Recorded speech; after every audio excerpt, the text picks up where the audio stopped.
Alright, so today was Duet Night Abyss's launch day, and I have a few thoughts after playing the game for 3 hours and playing it additionally for 2 hours off stream. While I was walking on the treadmill, I wrote a few things that I wanted to talk about for my day one first impressions of the game. Before going to the pros and cons though, I have a few notes specifically for the people that are asking about what type of game this really is. Now keep in mind that I have 5,000 hours, more than 5,000 hours of gameplay time in Warframe. So this is coming from the perspective of a veteran Warframe player. While it has similar systems to Warframe, sometimes downright copy-pasted systems. Let's be real here, there's nothing wrong with that. It's more similar to Genshin and Wuthering Waves than it is with Warframe. It's because it's open world, you know, everything that comes with open world, right? Side quests, there's puzzles, there's exploration, you have to worry about chests running around, map completion, stuff like that. In Warframe, you don't really have to worry about that, but in this game, it's one of its core features, I feel like, exploration. Because the world is beautiful, and I feel like most people will probably gloss over that. They're gonna be busy grinding for materials in the dungeon zones, but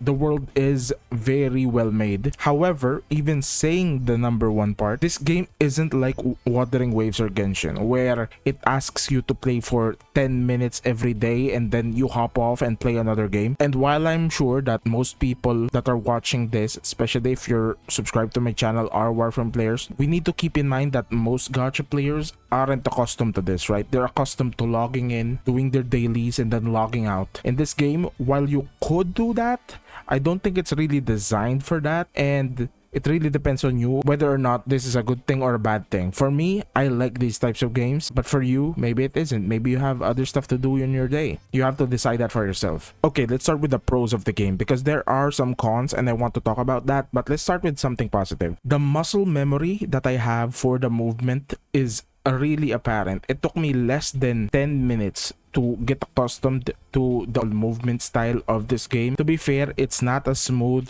and I think Warframe's movement style is still better, but maybe that's just me being biased. I really love bullet jumping, or as they call it in this game, helix leap.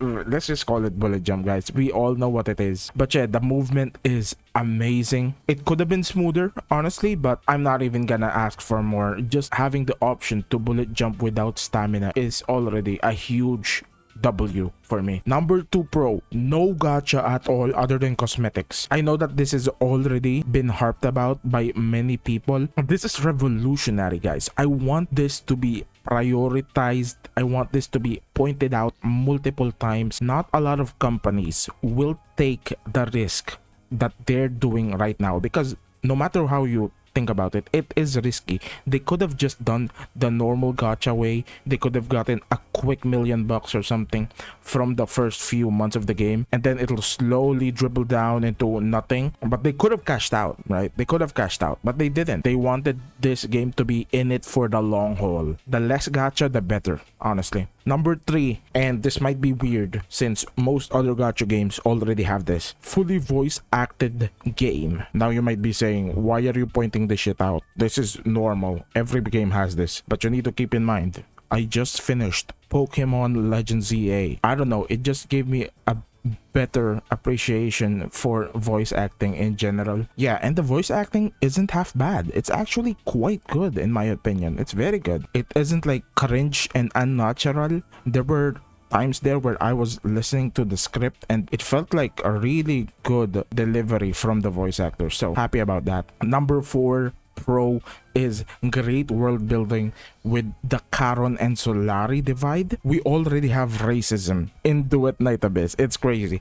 And it's not like one of your cringe racism. If you've played, I'm gonna spoil the first 3 hours of the game. There's a reason why they are racist and why they are treating the Charons or the demon children the way they are. It's because some of the demon children have a chance to go rogue that basically makes them go feral and kill everybody in their vicinity. So, you know, if I was in that world, I'd be kind of scared too. I wouldn't be overly racist, but I'd be like okay, that's kind of scary. It's always gonna be in the back of your mind, right? It's realistic racism. It's still bad, but it's realistic racism. I feel like that felt so bad coming out of my mouth. Holy pro number, I don't even know what number we are at the pro section. The combat, while it was weird at first, especially with left click being your melee button and then right click just being your shoot button where it has an auto aiming feature, it was kind of weird at first, but I got used to it after a few minutes, and after like the first hour I was really happy with the combat. And I was keeping it in mind that this game isn't just for PC players, it's also for mobile players. So I could see the appeal for some people about this game. So you only need to click 2 buttons and then an extra 2 other buttons for the skills, right? So pretty good, pretty good.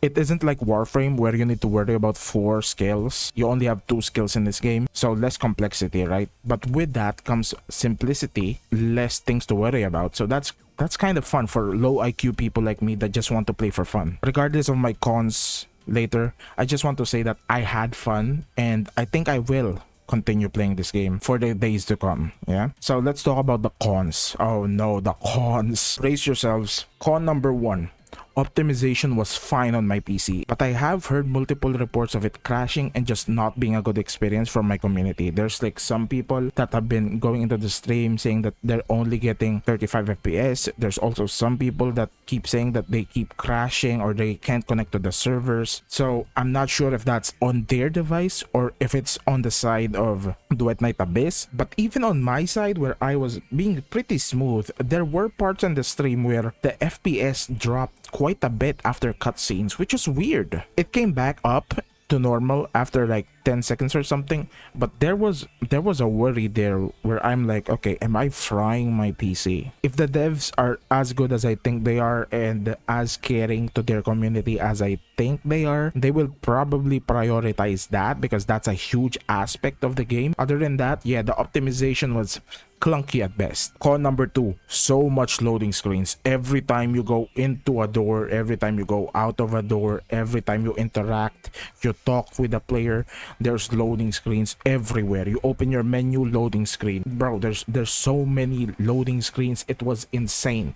And the loading screens, it could have been okay if the loading screens were fast, right? On my PC, I have a mid-range PC. It was like 5 or 6 seconds per loading screen. Con number 3, NPCs and character models glitch out mid-conversation at different times. I think if you're playing the game right now, you're probably already familiar with this. There are times where you skip the dialogue and they just glitch out. They're being ragdolled from one spot to another because the character models are literally being moved from here to here if you're skipping some parts. So it was weird at first, but I got used to it. But it really shouldn't be happening, right? I mean, look at Honkai Star Rail, 2-year-old game, almost a 3-year-old game right now. Wuthering Waves, you don't usually see that being a problem. Hopefully they fix that. That's kind of a immersion breaking. Con number 4, just like Warframe, there is so many different currencies. Now, you might take this either as a good thing or a bad thing. I think most of us would say that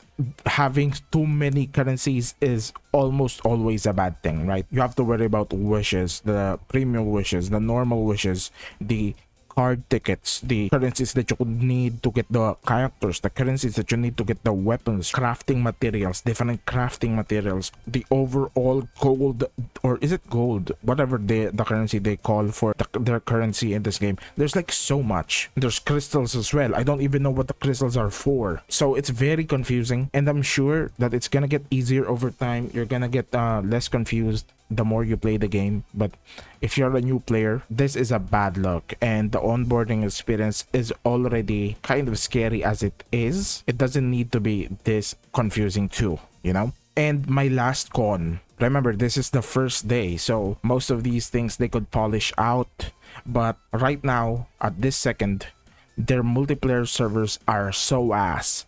I've tried matching with other people for lobbies. I get disconnected, my screen goes back into the login screen, and usually it just bugs out and I need to Alt F4 before I could even open the game again. I've tested this.